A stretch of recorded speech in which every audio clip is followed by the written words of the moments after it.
President Yoon wraps up South Korea's World Expo bidding campaign in Paris. The president gave one final push for Busan's vision, along with key business leaders. In what's been dubbed the Paris Initiative, President Yoon called for adopting international rules governing information technology to set a new global digital order. Kia America has been named among the top 100 most influential companies by Time magazine for this year on its rapid growth in EV sales in the U.S.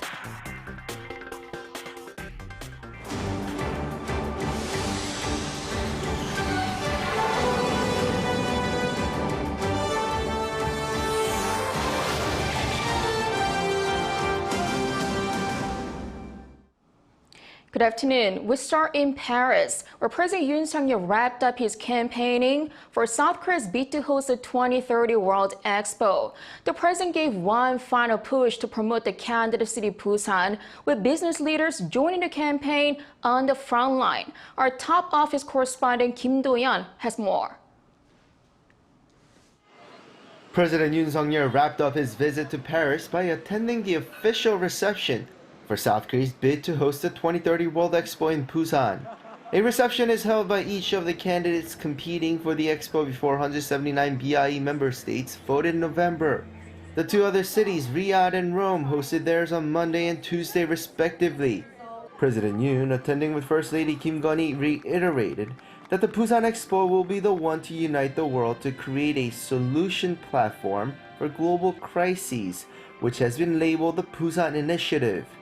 기후변화, 디지털 전환, 식량, 보건, 그리고 교육 분야에서 협력 확대 방안을 모색할 것이며 모든 나라가 자신의 고유한 문화와 전통을 마음껏 표현할 수 있는 문화 엑스포를 구현할 것입니다. Also attending the reception were prominent Korean business leaders such as Samsung Electronics Chairman Lee Jae-yong and Hyundai Motors Chung Hee-sun.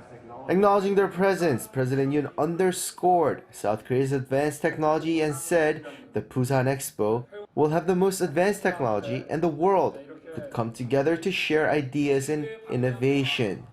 부산 세계 박람회에서 잉태되는 새로운 기술과 아이디어는 인류의 지속 가능한 발전, 국제사회의 번영에 기여할 것입니다.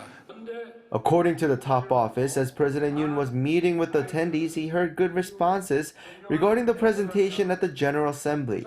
Prior to this reception, President Yoon also attended a ceremony for investing by European companies into South Korea.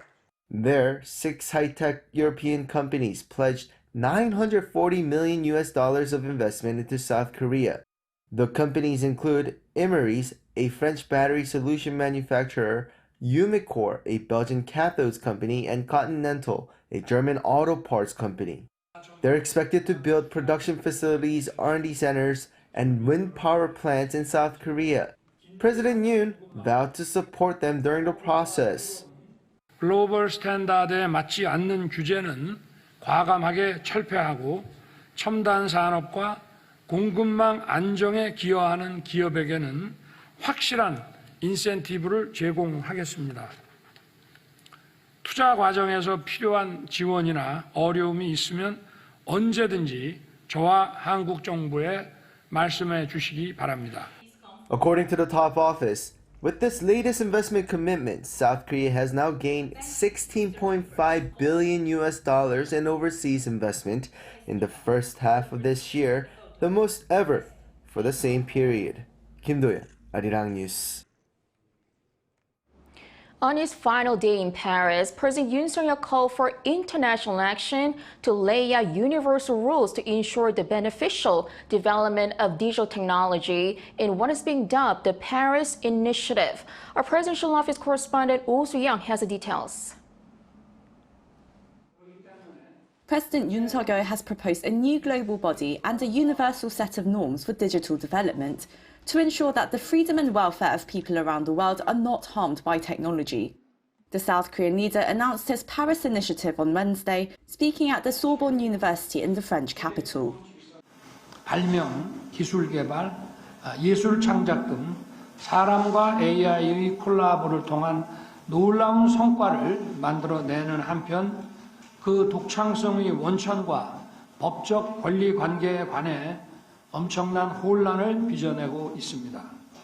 또한 그 과정과 결과에 대한 통제가 불가능해지는 중대한 사회적 리스크를 일으키기도 합니다. 그렇기 때문에 국제적으로 통용되는 보편적 디지털 질서가 중요합니다. Given the borderless, immediate and connected nature of digital technologies, Yoon said a universal digital order is needed on a global scale. He first and foremost established that digital advancement should serve to expand human freedom, dignity and welfare. Second, Yoon noted that a clear definition of rights to digital use and assets needs to be clarified to promote active transactions and the development of data. In this regard, digital access should be open for all, with digital literacy education crucial for such efforts. Yoon called for global collaboration to bridge digital literacy gaps. Deeming data and digital information public goods, the President emphasised that fair access and equal opportunity for all should be guaranteed. He further raised the need for a fair evaluation and reward system to incentivise investments and development efforts.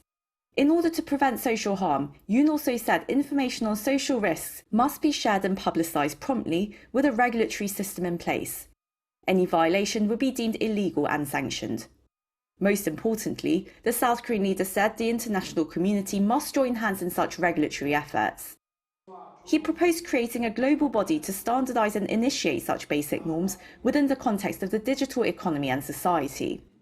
To establish the institution, he suggested United Nations organisations could lead the conversation, noting that the President was inspired by various discussions, including at the G20, Davos, and the New York Digital Vision Forum last September.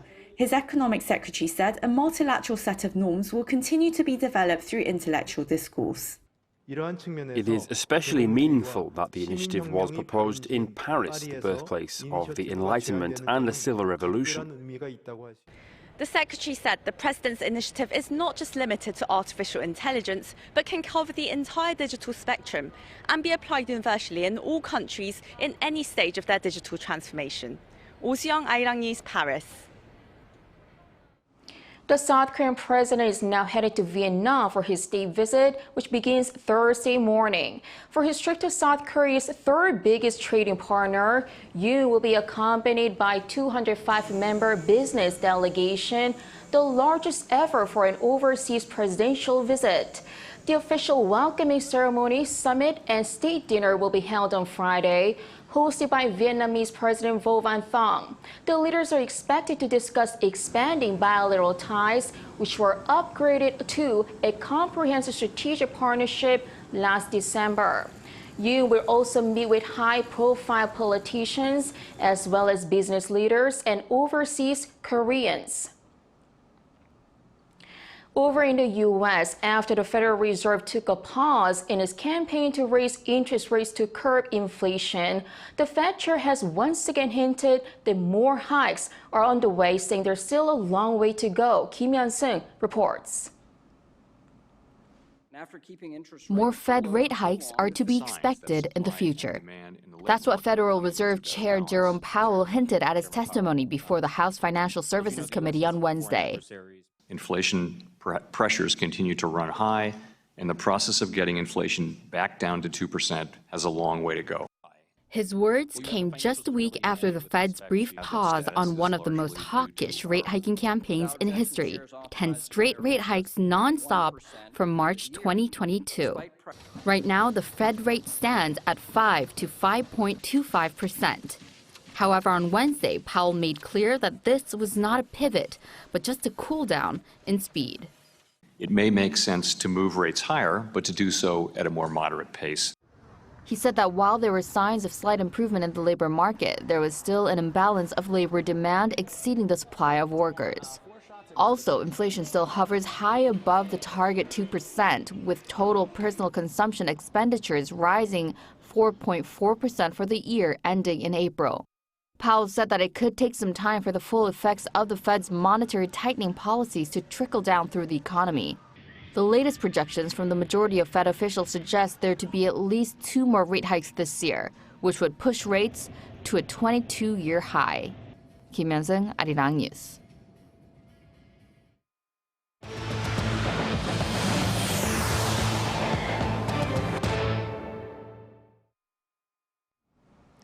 Kia America has been named among the top 100 most influential companies this year by Time magazine. This as the South Korean automaker sees a rapid growth in EV sales in the U.S. Yoon has the details.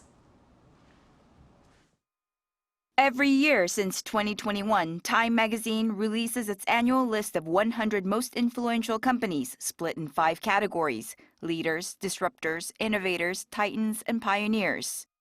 And for the 2023 list, 3 South Korean companies have made it onto the top 100.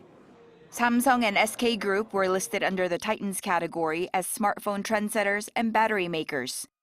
And Kia America made it to the top of the list in the Innovators category for its unexpected race to the top of the U.S. electric vehicle sales.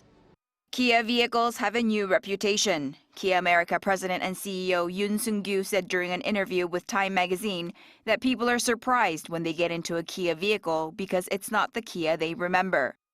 In 2022, 60% of its customers were new to the brand. Tesla still holds pole position in U.S. electric vehicle sales, but Kia America shed its reputation for inexpensive cars and hit a new annual sales record in 2022 with its launch of the EV6 crossover, which took the brand into second place in EV sales for most of the year in the U.S. Kia America has been harmed by last year's Inflation Reduction Act, which requires EVs to be assembled in North America in order to qualify for tax credits. But CEO Yoon says the company is gradually overcoming the challenge thanks to the tax credits offered for leasing. To stay in the race for U.S. electric vehicle dominance, Kia is planning to begin production of their newest EV, the EV9, in West Point, Georgia next year. 15 EV models are planned for Kia's global lineup by 2027. Yoon, Arirang News.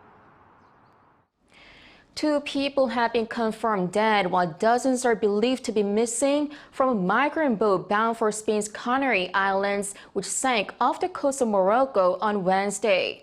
Spain's Maritime Rescue Service says 24 migrants were rescued by a Moroccan patrol boat. However, according to Spanish NGO Walking Borders, cited in a Reuters report, more than 30 migrants are feared dead, as they say the dinghy was originally carrying 60 occupants. No additional information was provided by Spanish or Moroccan authorities, but both countries were criticized by activist organizations for not intervening earlier to rescue the passengers who were left pleading for help overnight. The group says Spain should have led the rescue efforts as the vessel was within its search and rescue boundary. Up until now, there were limitations in punishing stalkers in South Korea if the victim does not give their consent. But from now, stalkers can be subject to criminal punishments even without their victim's consent, as the revised Stalking Act has been passed. Our National Assembly correspondent Han Sung-woo has the details. Moving forward, stalkers in South Korea can be subject to criminal punishment even without consent from the victims. During a plenary session on Wednesday, the National Assembly expanded the standards to criminalize the act of stalking by unanimously passing some key revisions to the Stalking Punishment Act. As all 246 of the 246 lawmakers present have voted in support, I declare that the partial revision to the Act on the Punishment of Stalking Crimes has been passed. A campaign pledge of President Yoon, the revision had been eagerly sought after the existing law's flaws were exposed in the Shindang Station murder case in Seoul last year, where a 28-year-old woman was stabbed to death by her stalker of 3 years, a 31-year-old man, while he was on trial without detention for stalking. Crime analysts said at the time that stalkers were taking advantage of the consent loophole by threatening victims to withdraw their complaints. Wednesday's revisions will also allow courts, if they judge it necessary to protect victims during hearings, to require stalkers to wear electronic anklets even before conviction. Perpetrators who remove or damage the devices will face imprisonment of up to 3 years or a fine of up to 30 million Korean won, which is around $23,000 US. I believe the revised bill contains at least a general overview of most of the things that can be thought of to protect victims of stalking crimes. The revision also classifies acts of recklessly sending texts, photos, or video files through electronic devices as stalking. Providing the personal information or location of victims to third parties, or stealing such information to impersonate them online will be criminalized as well. 한성우, Arirang News. Tackling issues stemming from aging population and lower participation in the workforce by women. Those were among the key issues addressed at a policy evaluation forum held in Seoul this week. Our Moon Ae-ryun tells us more. South Korea's Policy Evaluation Research Institute held a symposium for the first time since its establishment last year to celebrate its one-year anniversary across 2 days.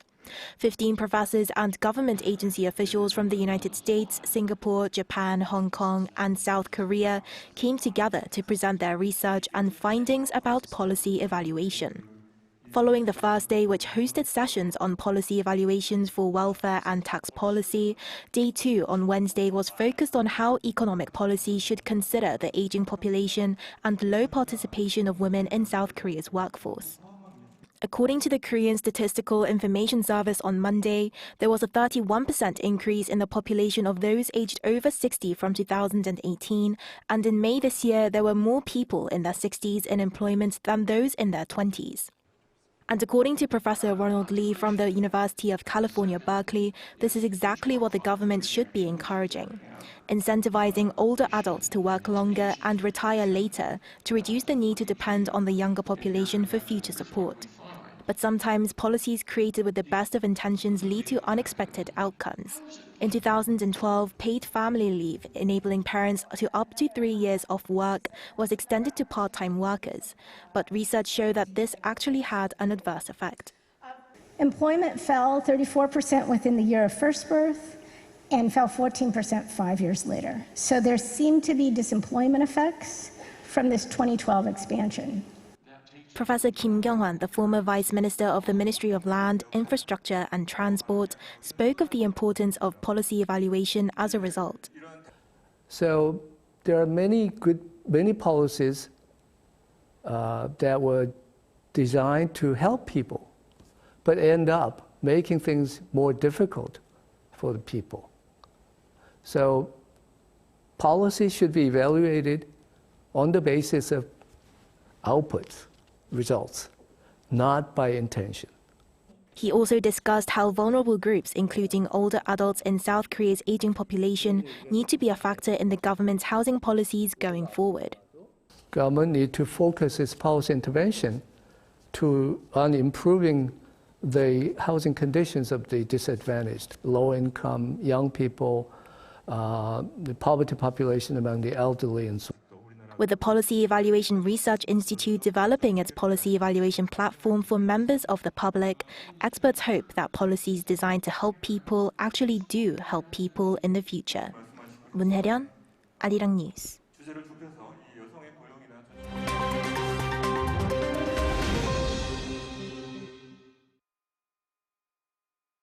Let's take a look at what's going on in the world now. In the North Atlantic Ocean, the rescue operation for the missing submersible taking tourists to the wreckage of the Titanic has reported hearing banging sounds. The sounds were detected on Tuesday and Wednesday, but the source has not been confirmed.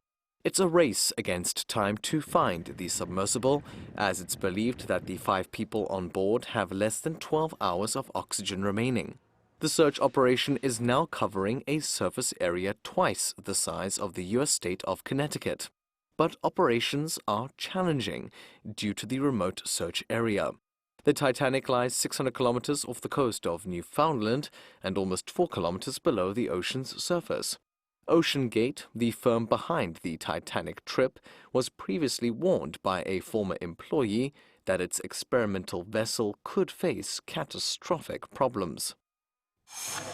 Turning over to Paris, at least 37 people have been injured following an explosion on Wednesday in a building close to the French capital's Latin Quarter. 4 of the injured are in serious condition. Search operations are also underway for 2 people believed to be missing beneath the rubble. Hundreds of firefighters have been deployed to the area and have extinguished a fire resulting from the blast. The cause of the explosion is still being investigated, but it's believed to have been caused by a gas leak.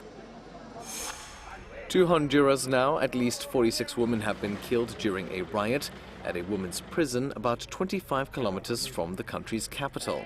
According to local authorities, Tuesday's riot was a gang-led response to efforts to crack down on corruption in the prison. Most of those killed were burned to death as gang members reportedly went to the cells of rivals and locked them in before dousing them with a flammable liquid. Others were shot or hacked to death with machetes. Some of the bodies are still being identified. Honduran President Xiomara Castro said the riot was planned by gangs and that guards at the 900-person penitentiary had known it would take place. And finally, yoga enthusiasts around the world celebrated International Day of Yoga on Wednesday. In Times Square, over 8,000 people took part in a program called Mind Over Madness Yoga. The day also saw people across India practice the meditative exercise on aircraft carriers, in the mountains, and on trains. Observed every year on June 21st, International Day of Yoga was adopted by the United Nations in 2014. The day was even observed by Indian Prime Minister Narendra Modi, who was at the UN in New York while on a state visit to the United States. Yoga is a physical, mental, and spiritual practice that started in India over 5,000 years ago.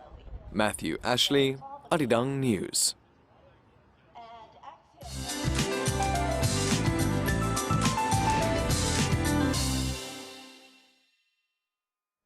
Good afternoon. After some very welcomed relief from the heat yesterday, despite the high humidity and sprinkles, temperatures are set to rise again. Then sweltering heat is in the forecast to end the week and into the weekend. Well, we had sunny skies to start off the day, then mostly cloudy skies with scattered rain showers are expected during the day, with thunderstorms and hail at times, with up to 40 millimeters of rain in the forecast. Jeju and the South Coast regions will be under sunnier skies with stronger UV rays. It's Dano today, considered to be one of the major traditional holidays. And on this day, farmers got to have a short break after rice planting and also wish for a fruitful harvest. Meanwhile, afternoon highs are 4 to 7 degrees higher than yesterday with decent air quality nationwide all day today. Now, monsoon rain is forecasted on Sunday on the South Coast and Jeju, and the whole nation will be affected by a monsoonal front early next week. That's Korea for you, and here's a look at the international weather conditions.